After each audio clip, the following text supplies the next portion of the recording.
Hello विद्यार्थियों, कैसे हो आप सब लोग। उम्मीद करता हूँ सभी स्वस्थ होंगे, तंदुरुस्त होंगे और निरंतर अपनी पढ़ाई को जारी रखे हुए होंगे।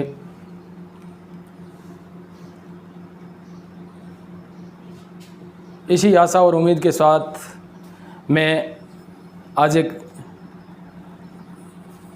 नया टॉपिक लेकर आया हूँ। वो नया टॉपिक है, पिछले वाली क्लास के अंदर हमने जो पढ़ा था वो था अपनी भाषा हिंदी से संबंधित। जो पहले भाग में हमने वर्ण विचार के बारे में और उसके उत्पत्ति स्थल के बारे में जाना और स्वर के बारे में जाना। दूसरे भाग में हमने व्यंजन के बारे में जाना और व्यंजन से संबंधित जितनी भी जानकारियाँ थी उसके बारे में हमने समझा। आज हम उसी के क्रम में यानी उसी टॉपिक के अगले भाग में आज हम पढ़ने वाले हैं। संयुक्त व्यंजन किस किस के मिलने से बनता है, इसके बारे में विद्यार्थियों आज हम पढ़ने वाले हैं। तो आइए अपन पढ़ते हैं वर्ण विचार का भाग तीसरा, स्वर, व्यंजन एवं उसके उत्पत्ति स्थल। इसमें आज अपन पढ़ेंगे संयुक्त व्यंजन।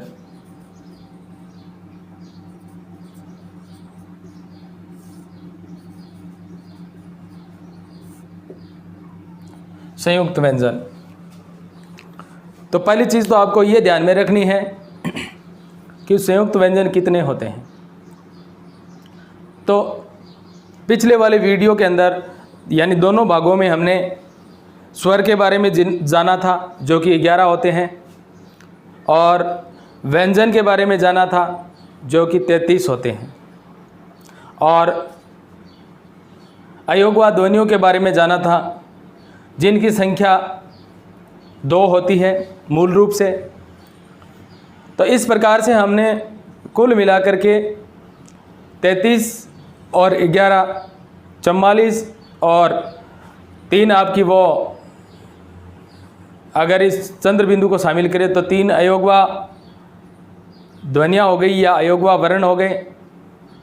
तो कुल मिलाकर के आपके पास हो जाएंगे 47। और अब अपन जानेंगे संयुक्त व्यंजन के बारे में जो कि संख्या में 5 होते हैं, लेकिन कुछ किताबों के अंदर 4 ही है और हमारी जो मानक संस्था है, हिंदी मानक संस्था है, उसने भी 4 ही माना है। अब 5वां व्यंजन है वो है आपके ध, जो विद्या में आता है ना या विद्यालय में आता है, वो द है। उस द को मानक संस्था ने माना नहीं है। अगर उसको द और ये के रूप में लिखेंगे तो भी विद्यालय शब्द सही होता है, लेकिन विद्यालय लिखते समय हम उस द और य को एक साथ में काम में लेते हैं तो वो भी एक संयुक्त व्यंजन ही है। उसको अगर मिलाएंगे तो टोटल है वो 5 हो जाते हैं संयुक्त व्यंजन। तो चलिए अपन 5 की बात कर लेते हैं।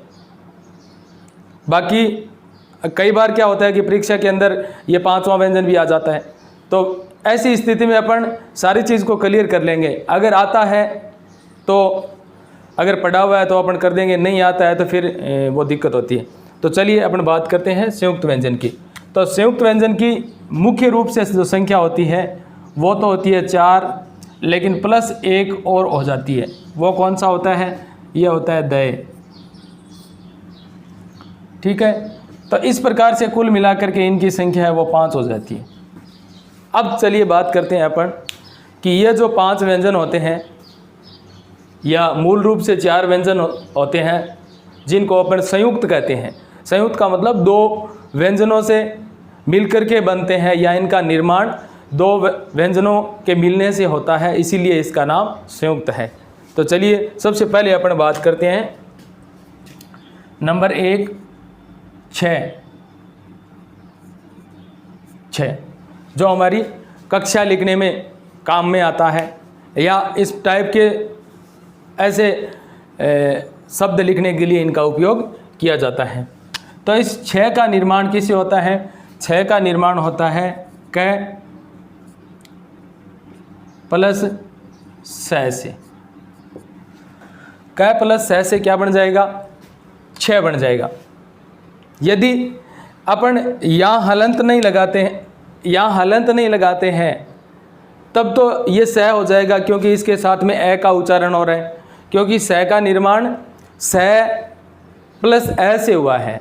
ठीक है, इसलिए यहाँ हलंत नहीं लगा हुआ है, इसका मतलब इसमें स्वर है, इसका मतलब इसमें स्वर मिला हुआ है। और ये जो है क, इसके नीचे हलंत लगा हुआ है, इसका मतलब इसमें स्वर नहीं है, यह आधा व्यंजन है, पूरा व्यंजन नहीं है, आधा व्यंजन है। इसलिए आधा क और स इनके मिलाने से किसका निर्माण होता है? 6। यानी क को आधा बोला जाता है क्ष, इस तरह से क्ष। क और स, थोड़ा सा क बोला जाता है और फिर स बोला जाता है, क्ष। तो ये तो हो गया आपके 6। अगर अपन इसको और ज़्यादा विस्तार से करेंगे तो देखो इस तरह से भी कर सकते हैं, क हलंत प्लस स प्लस ए। अगर इन सब के अगर हलंत लगाएंगे तो इस तरह से ये बड़ा हो जाएगा। लेकिन आपको इन दोनों चीज़ों को ध्यान में रखना है। शॉर्ट में यही है कि यहाँ हलंत लगा हुआ है और यहाँ आपको स है, ठीक है, क्योंकि इसके साथ ऑलरेडी ए स्वर है। तो इस प्रकार से ये आपका 6 व्यंजन तैयार हो जाता है। फिर बात करते हैं अपन 2 नंबर। 6 के बाद आता है त्रय। त्रय त्रय में तय हलंत प्लस र। इसमें भी आपके ये ए छुपा हुआ है, ए स्वर छुपा हुआ है, इसलिए इसमें हलंत नहीं लगाना है। आपको हलंत लगाओगे तो फिर ए को अलग करके फिर और इसके साथ में जोड़ना पड़ेगा। ठीक है, तो यह हो जाएगा आपके त्रय, यानी तय हलंत प्लस र, यानी आधा तय और र को मिलाने से क्या बन जाता है? त्रय। और तीसरा जो संयुक्त व्यंजन है वो हो जाएगा आपके जय, यानी जिसको अपन गे बोलते हैं, लेकिन हकीकत में उसका जो उच्चारण है वो जे होता है, क्योंकि जय प्लस य से मिलकर के ये बनता है। जय प्लस ये जो जय है इसका निर्माण जय प्लस य से होता है। ठीक है, इसलिए इसको जय बोलना चाहिए, गे न बोल करके जय बोलना चाहिए, क्योंकि हमारी शुरू से आदत पड़ी हुई है इसको गे बोलने की। लेकिन ये गे वास्तव में गे नहीं है। हाँ, समझ ज़रूर जाते हैं, अगर गे है और तो अपन समझ जाते हैं, लेकिन जब आप इसका उच्चारण करोगे या फिर इसको बनाओगे तब जा कर के दिक्कत आएगी। क्योंकि कई बार क्या होता है कि जय गे प्लस ये से बना जाता है, अंदाज लगा करके बनाते हैं कि गे प्लस ये से बन जाता है, जैसे गे प्लस ये से बन जाता है गे, क्योंकि जिनका नहीं पढ़ा हुआ वो इस तरह से गलत कर देते हैं। ऐसा नहीं करना है, आपको ध्यान में रखना है इस बात को कि ये जय है, जय जय प्लस ये, तो इसको उच्चारण से जय बोलते हैं जय, जबकि अपन बोलते हैं इनको गे, लेकिन एक्चुअल में ये जय है। अब देखो चौथा व्यंजन, चौथा संयुक्त व्यंजन श्रय। श्रय जो श्री के अंदर काम में आता है, ये वाला श्रय है। इसमें देखो स होता है आधा प्लस र, तो ये दोनों मिलकर के क्या बन जाता है? श्रय। क्या बन जाएगा? श्रय। इसके अंदर हलंत लगा हुआ है, ये शंकर वाला स होता है और फिर र होता है। देखो यहाँ भी देखेंगे तो ये शंकर वाला स आपको ये दिखाई दे रहा है, ये महसूस हो रहा है, यहाँ शंकर वाला स आपको दिखाई दे रहा है और र है वो नीचे दिख रहा है। देखो तो स और र से मिलकर के क्या बन जाता है? श्रय बन जाता है। फिर अपन बात करते हैं 5वें, जो अपना दय होता है। ये जो दय होता है इस तरह से लिखते हैं, देखो इसमें दय भी दिख रहा है और बाद में यह दिख रहा है। तो इसका जो निर्माण है तो वो होता है दय प्लस य से, दय प्लस य से, दय प्लस य से आपके दय का निर्माण होता है, जो विद्यालय लिखने में काम में आता है, ऐसे शब्द। लेकिन विद्यालय जो शब्द हैं वो मानक संस्था के द्वारा यही सही माना गया है, विद्यालय यह सही है, इसको सही माना गया है, इसलिए इसको पांचवें वर्ण के रूप, पांचवें संयुक्त व्यंजन के रूप में मान्यता नहीं दी गई है। जबकि कई बार क्या होता है कि एग्जामिनर परीक्षा के अंदर ये दय भी पूछ लेता है कि दय का निर्माण किससे हुआ है, या दय संयुक्त व्यंजन का निर्माण किन व्यंजनों के मिलने से हुआ है। तो इस प्रकार के प्रश्न कई बार पूछ लेते हैं, तो ऐसी चीज़ों को अपने को ध्यान में रखना है। फिर बात करते हैं अपन, देखो ज़्यादातर विद्यालय इस तरह से भी लिखते हैं, शॉर्ट में है, चीज़ एक ही है, इसमें भी दय और ये, पहले दय है और फिर ये है, दोनों मिलकर के ये विद्यालय शब्द बनना है। लेकिन मानक संस्था के द्वारा यही माना गया है।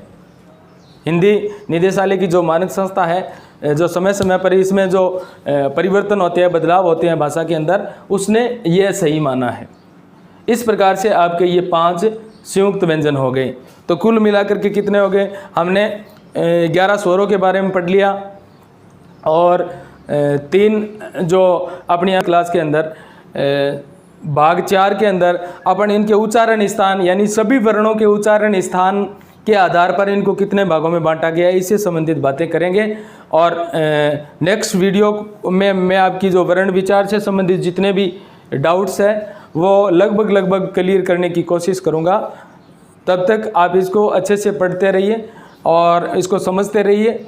अगर मेरा वीडियो ये आपको पसंद आता है तो आप हमारे वीडियो को लाइक कर सकते हैं और शेयर कर सकते हैं। अगर आपने अभी तक चैनल सब्सक्राइब नहीं करा है तो आप हमारे चैनल को सब्सक्राइब कर सकते हैं। बेल आइकन की घंटी को भी दबा सकते हैं, जिससे आगे वाला वीडियो आए उससे पहले आपको नोटिफिकेशन प्राप्त हो जाए। तो